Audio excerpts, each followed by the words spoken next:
สวัสดีครับผมช่างใหญ่นะวันนี้จะมาสอนตัดผมทรงอะไรก็ยังไม่รู้เลยลูกค้าจะได้สมทรงเลยครับ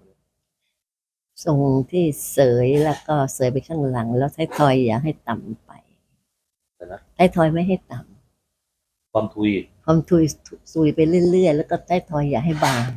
ไททอยไม่เอาไททอยบางไม่ท้ายทอยบางแต่ถ้าจะได้ไททอยหนาๆหน่อยลากไซใช่ไหมใช่แล้วก็ให้ทุยมากๆเลยเสยให้แบบทุยกลางแล้วกันแล้วเสยไปข้างหลังเสริมมาข้างหลังด้วยเออเอาไว้ทัดหูไหมหรือว่าจะเปิดหูทุกครึ่งนึงเปิดหูเปิดหูครึ่งนึงนะโอเคลูกค้าชื่อคุณอะไรครับเนี่ยชื่อออนค่ะคุณออนมาจากที่ไหนครับมาจากบางเขนโอเคก็เราจะมาตัดผมนะครับคือทรงบ๊อบปีกลางถึงทวิกกี้แล้วกันรูปผสมถ้าเป็นทวิกกี้ก็เดี๋ยวจะสั้นเกินไปจ้ะดูจะครับเดี๋ยวช่างใหญ่จะขึ้นทรงนะครับ ยกทุยขึ้นก่อนนะลูกค้าก็ไม่สะดวกให้เห็นหน้านะครับเพราะฉะนั้นเดี๋ยวทีมงานเขาจะหลบมุมกล้องนะครับ แล้วก็จะให้เห็นเฉพาะวิธีการตัดของช่างใหญ่นะดูแค่นี้ก็พอแล้วก็คือ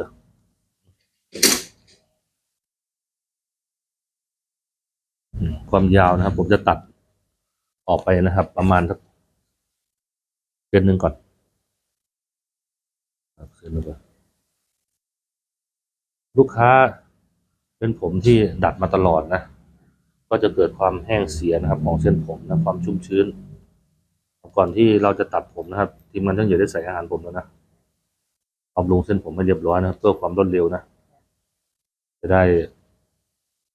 กลับบ้านก่อนที่ฝนจะตกถ้าลูกค้าอยากได้สั้นอีกนะครับก็เราค่อยปรับขึ้นไปให้เขานะแต่แค่นี้ก็โอเคแล้วรู้แล้วแหละ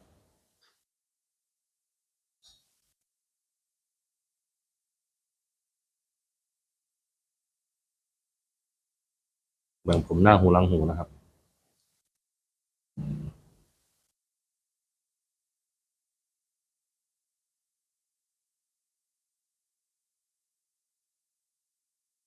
ผมมันข้างกระบางนะด้านบนก็เริ่มร่วงแล้วนะตอนนี้กำลังกุ้มใจอยู่ครับแล้วก็ให้ลูกค้าก้มลงนิดนึงนะครับแบ่งผมเป็นมุมฉากขึ้นนะครับ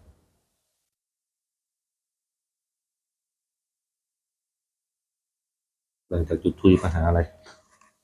ตามไปหูนะง่าย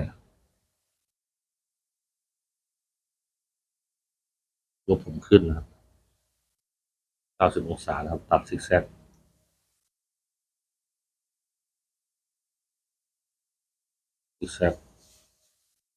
ไม่บอกก็ตัดมายกชั้นที่1ที่2ขึ้นมา90องศาตัดซิกแซก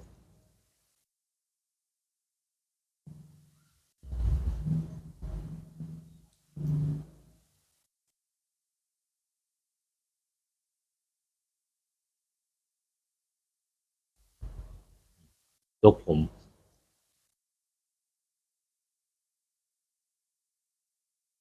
รวบมาเลย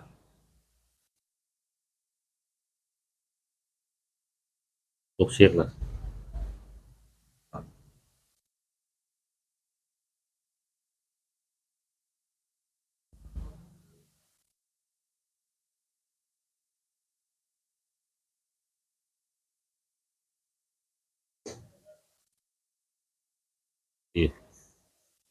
อันที่อะไรอันที่4นะครับก็ยกเท่าไหร่90องศานะ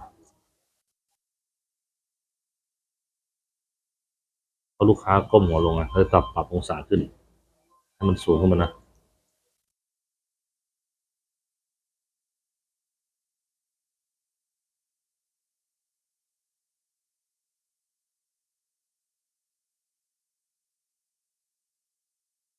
ยกสูงหน่อยนะครับ90องศานะ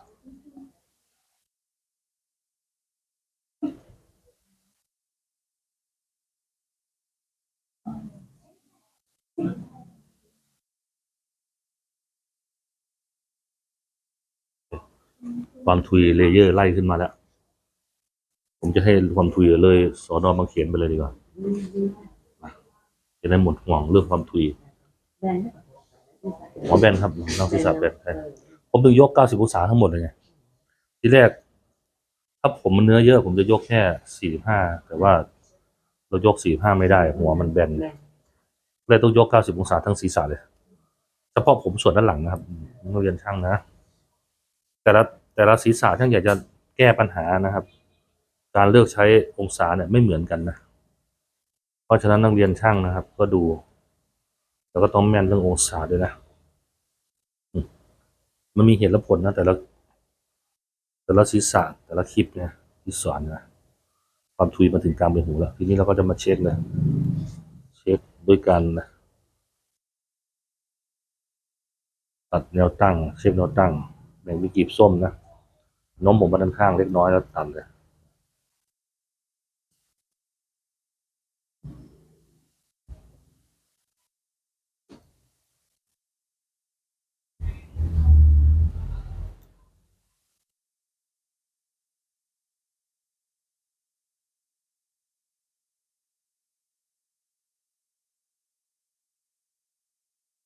กลีบส้ม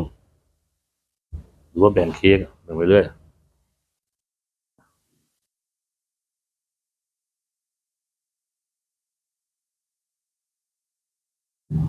นะ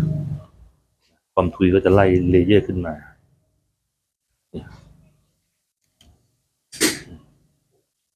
ลูกค้าเขาสั่งมาว่าอะไรไททอยขอหนาๆนะเพราะครับครับตัวนี้ก็เริ่มตัดตัวนี้ผมเอาแบตเตอรี่มาถ่ายทิ้งนะรูปผมนะครับถ้าลูกค้าอยากได้สั้นเดี๋ยวเขาจะสั่งขยับขึ้นอีกนะครับแต่เราตัดพอดีไปก่อนทีนี้เราก็จะมาอะไรเปิดหูนี่ประมาณเปิดเสร็จแล้วประมาณนี้นะลูกค้านะประมาณนี้ลูกผสมบ๊อบผสมทวิกี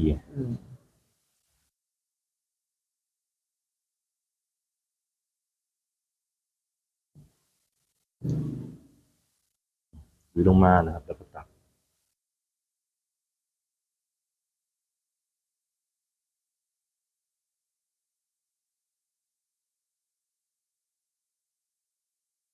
สั้นไปนิดนึงมันอยู่ยาวอยู่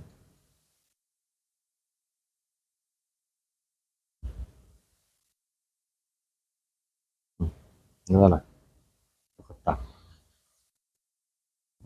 โอเคแล้วก็แบ่งนะครับผมด้านหลังนะครับโน้มมาข้างหน้าโน้มมาเยอะๆเลยแล้วก็ตัดออก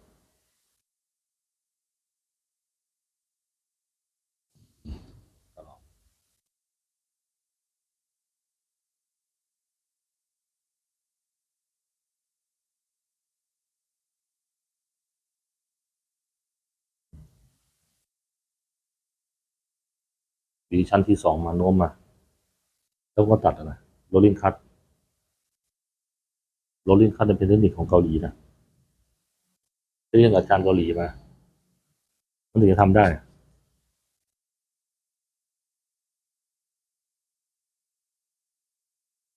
โรลลิ่งคัต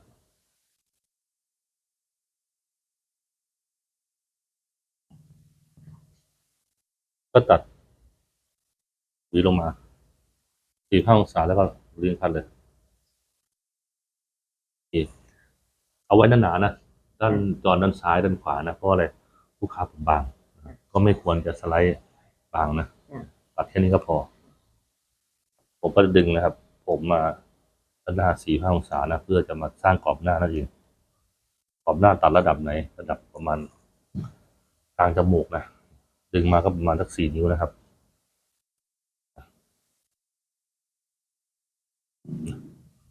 โน้มมาข้างหน้าเพื่ออะไรเพื่อให้ข้างหลังมันยาวก็จะลูกค้าจะไดปัด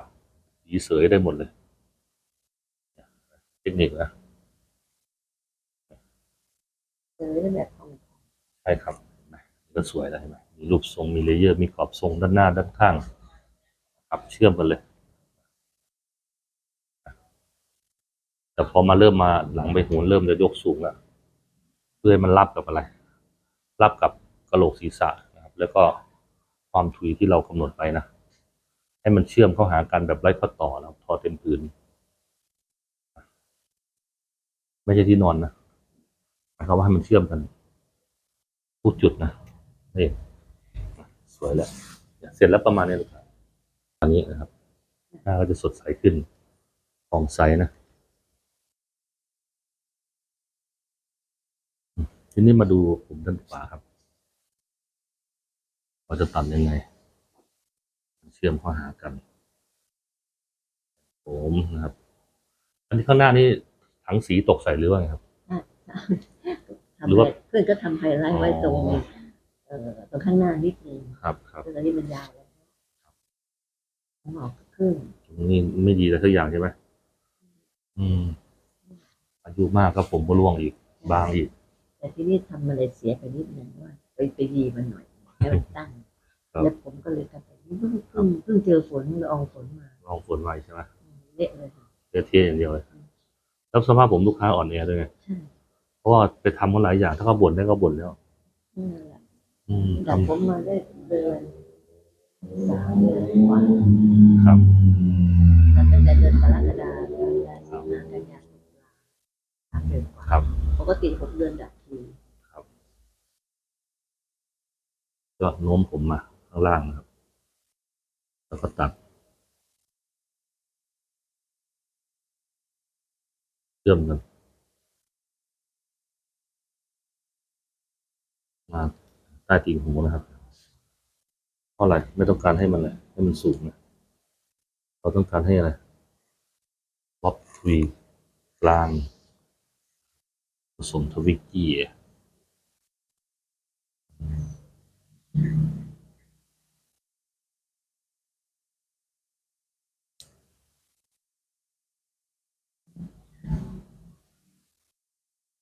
ยกขึ้นมาแล้วตัดครับโรลลิ่งคัทไปด้วย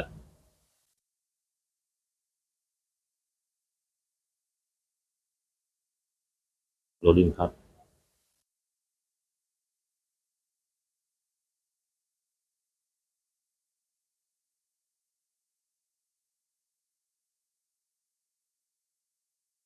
โรลลิ่งคัทลากมาเลย45 องศา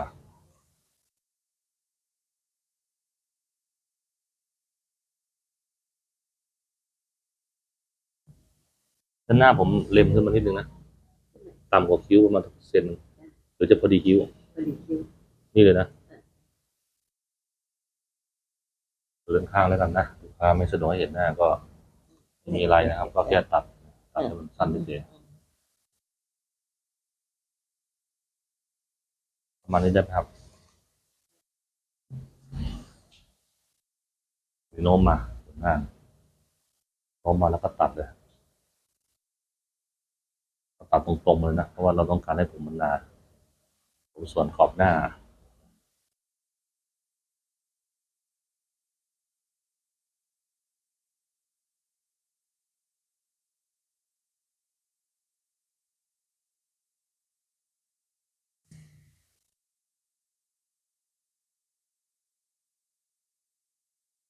ปีมาตัดปีมาแล้วตัด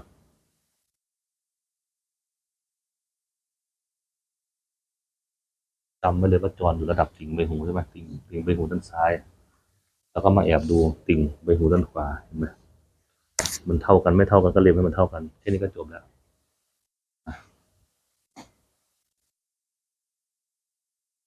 ยกขึ้นตรวจสอบอะไรตรวจสอบคอสเช็คฝั่งตรงข้าม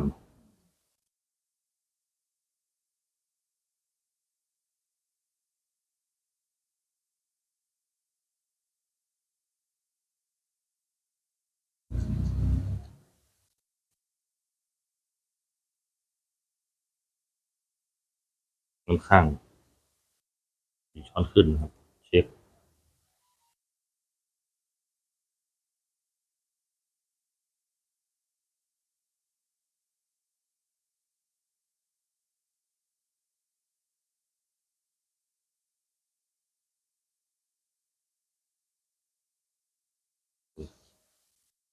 เรามาเช็คผมส่วนบนนะมียกขึ้นนะตัดตรงๆเลยให้เหลือกี่นิ้วให้เหลืออยู่4 นิ้วนะ4 นิ้วนะครับตัดทรงทวิกกี้นะครับหรือว่าทรงเสยเนี่ยกำลังสวยนะถ้าเกิน4มันจะยาวไปแต่ทวิกกี้หรือทรงเสยเนี่ยมันตัดได้ถึงขนาดเหลืออยู่2 นิ้วก็มีนะ1 นิ้วก็มีก็อยู่ที่ว่าลูกค้าจะสั่งให้ตัดสั้นมากสั้นน้อยนะแต่ช่างอย่าตัดเผื่อๆไว้นะครับ4 นิ้วกำลังสวยมันจะทิ้งโค้งกำลังงามนะเทคนิคคือตัดตรงๆเลยถ้าเราไปตัดซิกแซกผมก็จะเหลือน้อยกว่าเก่าอีกก็ท่องจำไว้ผมบางตัดตรงที่ทั้งใหญ่กำลังสาธิตวิธีการตัดอยู่นี้ครับผมหนาตัดซิกแซกนั่นเองอีกประโยคนึงนะครับที่อดีตการที่ครูบาอาจารย์ก็สอนก็คือของเรื่องของการอะไรหวีผมให้ตึงดึงให้เรียบนะเนี่ยมันจะได้ตัดละเอียดเนี่ยเอาเซนเตอร์ขึ้นมาก่อนนะเซนเตอร์ซ้ายขวานะยกขึ้นตัดเนี่ยความยาวเท่าไหร่6 นิ้วเห็นไหมข้างหลัง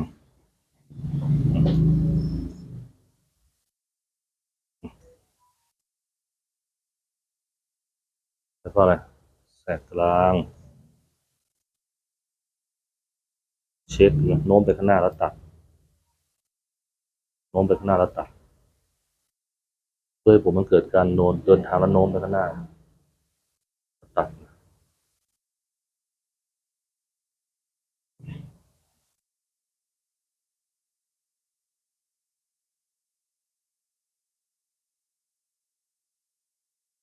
ตัด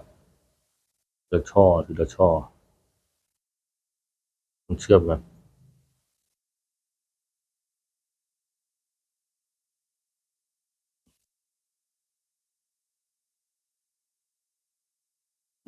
สวยแล้ว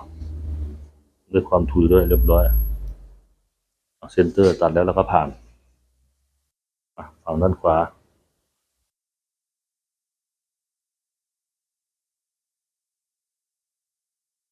ผมตัดไปเรื่อยโน้มมาแล้วก็ตัด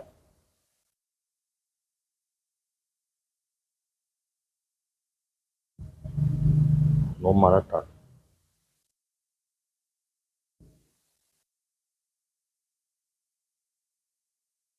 งดการลงเทคนิคทั้งหมดเลยนะตัดเข้ารูปเข้าทรงครับเลเยอร์แค่นี้ก็พอห้ามลงเทคนิคไม่ว่าจะเป็นฟันปลาหรือว่าลงเทคนิคต่างๆห้ามนะ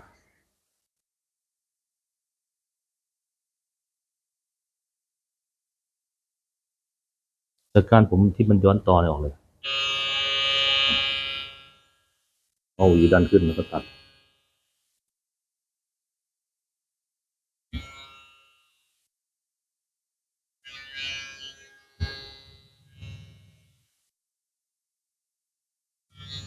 ผมก็จบให้หน่อยครับ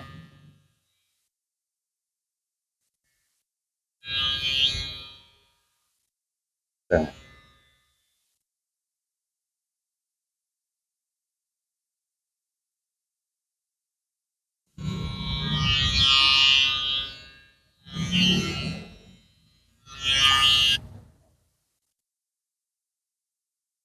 รูปทรงข้างหลังครับข้างหลังเป็นบ๊อบนะครับตรงๆหนาๆนะครับความยาวพอดีนะดีนะครับแล้วก็ข้างหลังก็มีความทุยระดับกลางใบหูนะความทุย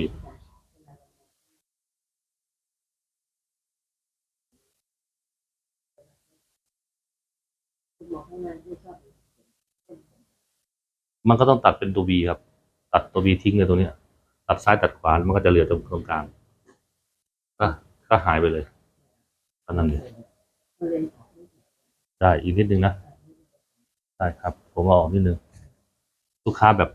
คนไม่อยากเอียงแล้วเจอใช่ไหมโอเคได้ตรงครับก็จะปรับตรงนี้ออกอีกนิดนึงตามที่ลูกค้าประสงค์นะก็ให้เห็นมาแต่เห็นน้อยๆหน่อย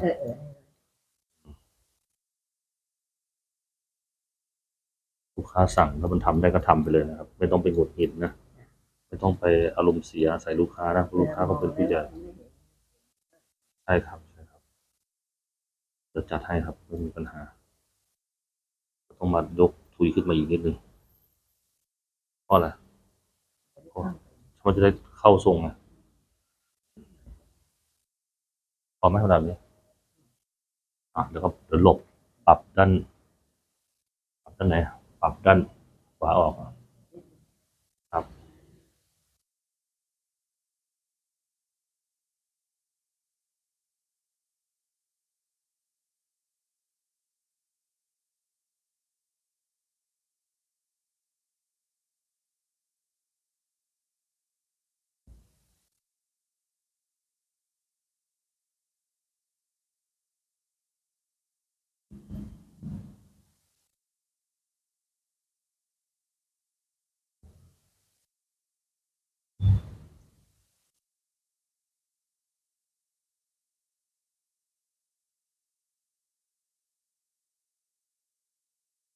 ก็ต้องมาสร้างทุยขึ้นมาอีกนิดนึงนะครับเพราะว่าลูกค้ามีการขยับความยาวด้านข้างก็ต้องปรับใหม่ต้องตัดซอยใหม่อีกนะข้างหลังต้องขยับลูกค้าขยับขึ้นมาแค่เซนเดียวเนี่ยก็ต้องมันก็ต้องขยับทุยขึ้นไปด้วยนะครับไม่งั้นมันไม่สวย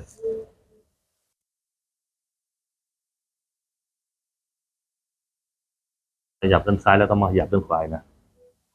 ไม่ใช่ว่าเราตัดแบบทื่อๆด้วนๆไปนะมันไม่สวย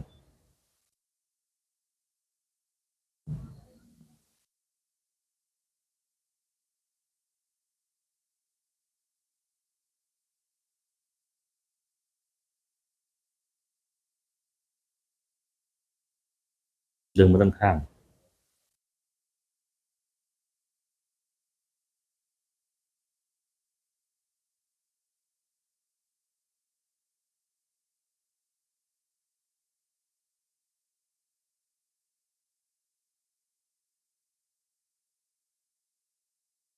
ดึงมาด้านข้าง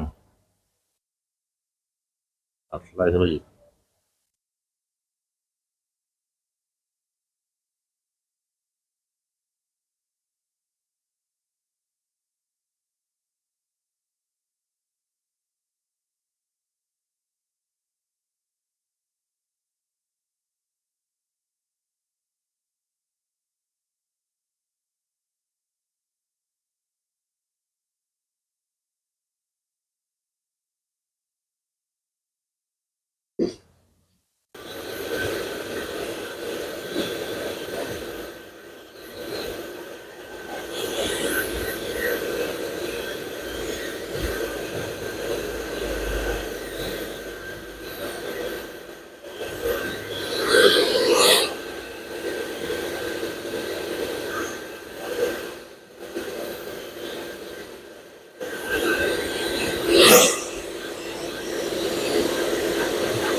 ผมขอนะครับลูกค้า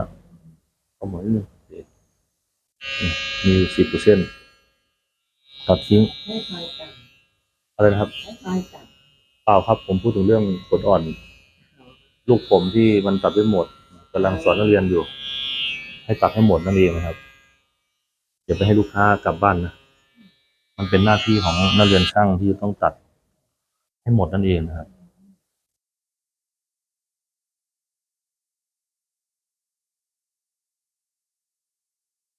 ความถุยก็ขึ้นมาแล้วแล้วก็ตัดนะไปทับจริง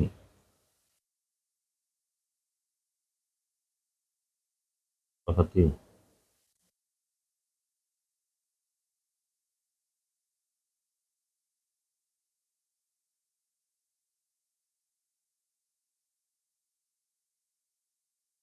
หน้าหูหลังหูเดีย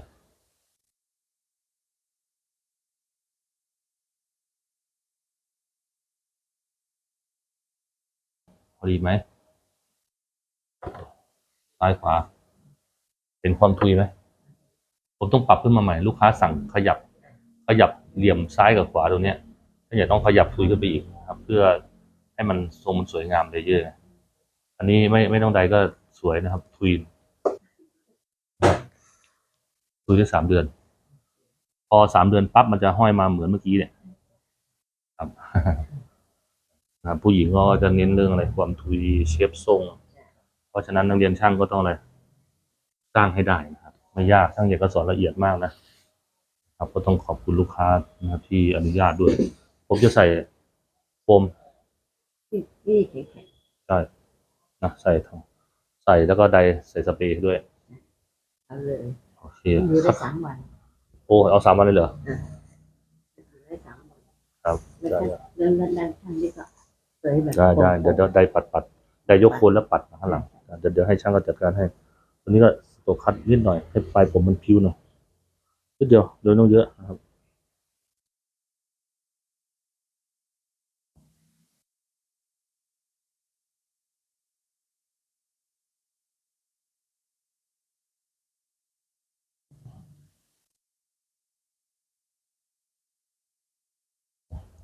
พอแล้วเดี๋ยวมาได้เลยครับ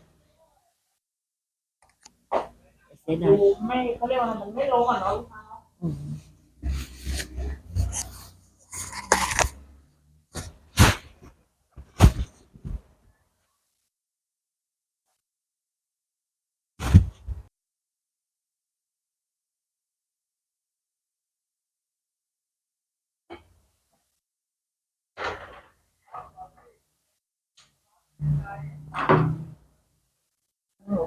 ใส่อย่างนี้แล้วยกขึ้นอย่างนี้นะ ยกแบบที่ว่ายกมาทางนี้หน่อยเนี่ยแล้วก็ยกมาที่จะใกล้ๆจะมีอยู่ตรงนี้ ไม่ยกเลยเสยๆไม่เอาข้างหน้าเนี่ยให้มันแบบ ให้มันเหมือนไม่มีแสง คล้ายๆอย่างนั้น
เสร็จแล้วใช่ไหม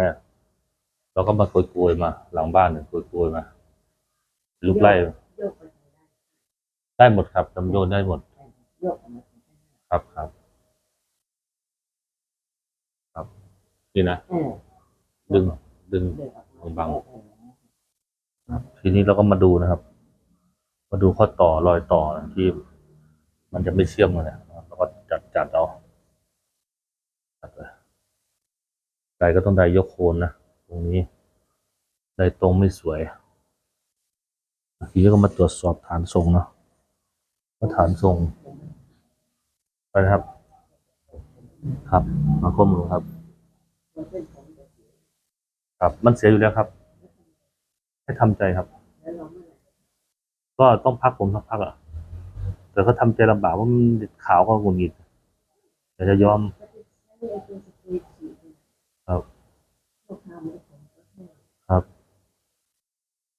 อันนี้ก็แต่งให้มันสวย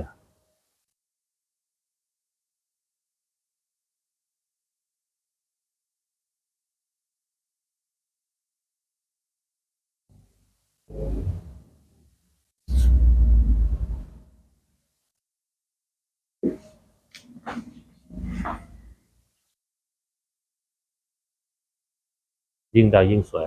ยิ่งใดยิ่งทุยนะข้างหลัง มันฝอยอยู่แล้วครับ อะไรนะ ให้มันเป็นหลัก ก็ไม่ต้องดัดไม่ต้องทำสีไม่ต้องใดพับผมอย่างเดียว ใช่ ๆไม่มีเวลาไปงาน ก็เข้าร้านใดปกติแล้วหลับตาครับหลับตาไว้ฉีดสเปรย์ล็อกไว้ ข้างบนได้แล้วนะระดับมาหลับตาไว้ร้านกำเนิดซาลอนนะครับ ตั้งอยู่ปากซอยพหลนะครับ โยธิน 52 ตรงข้ามตลาดสด ยิ่งเจริญนะไปบอกตลาดสะพานใหม่ บางคนก็ไม่รู้จักนะชื่อเต็มๆคือตลาดสดยิ่งเจริญนะท่านใหญ่อยู่ที่นี่มา30 ปีแล้วจะอยู่ต่อไปอีก90 ปีนะเป็น120 ปีแล้วจะตายตับตานะแต่จะตัดผมช่างใหญ่ก็จองคิวมานะครับ10 โมงเช้าถึง5 โมงเย็นคิวละ1 ชั่วโมงนะสายด่วนโทรจองคิว081 985 6234และ0819856234นะกรุณาจองคิวด้วยตัวเองนะครับ จะได้เช็คคิวกัน ให้คนอื่นจองมานะครับ มันก็อาจจะไม่ตรงตัวฐานทรงผมมันชอบงอ มันชอบบิดไปบิดมา ก็ให้ทำใจครับ ปล่อยไปตามธรรมชาติซึ่งช่างไปบังคับทิศทางของเส้นผมไม่ได้ จะบังคับได้ก็ต่อเมื่อตอนเซตติ้งอ่ะ ตอนจัดฉากเนี่ยพวกเนี้ยจะทำได้อยู่บังคับได้อยู่ แต่มันอยู่ชั่วคราวอ่ะเขาเป็นธรรมชาติของมันอย่างนั้นช่างก็ต้องตัดให้มันภาพรวม ให้มันดี เขารู้เขาทรงชัดเจนนะมองมาจากสน.บางเขนก็เห็นว่าทรงนี้มีความทุยนะ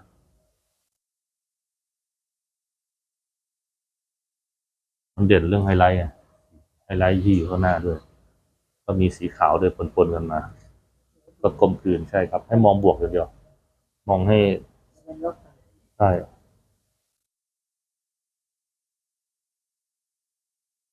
วันนี้ก็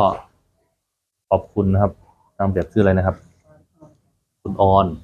บางเขียนนะที่อนุญาตถ่ายวิดีโอขอให้ท่านแข็งแรงเฮงรวยๆครับอายุมั่นขวัญยืนครับก็ผมเป็นขาวช่างใหญ่ก็ขาวเนี่ยเต็มหัวอยู่แล้วก็ย้อมมาเหมือนกันครับก็ ถ้าอยากจะจอดรถก็มี2 จุดนะตลาดยิ่งเจริญนะครับนั่งลิฟต์คำฝั่งมาหรือจอดที่ซอยพหลโยธิน 52 แยก 3ครับแล้วก็ถ้านั่งรถไฟฟ้า BTS มาลงที่สถานีสะพานใหม่ออกประตู 4เดินเข้าซอยไม่เกิน50ในร้านอยู่ขวามือนะว่าไงครับประตู 4ครับถ้าประตู 3จะไปลงตลาดยิ่งเจริญ ประตูสี ฝั่งใช่ครับมาลงปากซอยพอดีประตู 4ประตู 3มันจะมีแต่ผักกับหญ้านะมีแต่ปลามีแต่ของสด มันเป็นประตูสีที่ลงมาปุ๊บก็จะเจอ ใช่ครับ แล้วเป็นบันไดเลื่อนหรือเข้าลิฟต์ บันไดเลื่อนอยู่ทางดูตรงนู้นครับ สินู้น ฝั่งนู้นครับ ฝั่งร้านเพนสีครับ อืม แต่ถ้าลิฟต์ถ้าขาไม่ดีให้นั่งลิฟต์ใต้สถานีจะมีลิฟต์ครับ ขึ้นไปชั้น2ได้นะครับ ส่วนมากเขาจะมาลงกันนะออกประตู4เขาจะลงทางประตู4ไงจะลงมา บันไดอย่างเดียว เขาว่ามันจะลงจะจากบนลงล่างไงก็จะส่งมันจะลงง่าย แต่ไม่แนะนำให้ขึ้นนะสำหรับคนที่อายุมากขาไม่ดีเนี่ย แนะนำให้ใช้บริการลิฟต์หรือว่าบันไดเลื่อนไฟฟ้ามันจะ เป็นลิฟต์คนเดียวก็ไม่กล้าขึ้นไม่กล้านั่งกลัวหลง อ๋อเหรอครับ ต้องมีน้องหรือมีใครเพิ่ม ได้มีคนติดตามมาด้วย ใช่ จะได้กลับบ้านถูกนะขอบคุณครับฝากกดไลค์กดแชร์ด้วยนะครับก็ได้ความคุยกลับบ้านแล้ว สบายใจแล้วอยากจะดัดก็ในย่างใหญ่ไม่แนะนำนะเนื่องจากผมลูกค้าแห้งเสียใช่ครับอีก3 เดือนเนี่ยผมมันก็จะเสียทรงนะทุยมันจะห้อย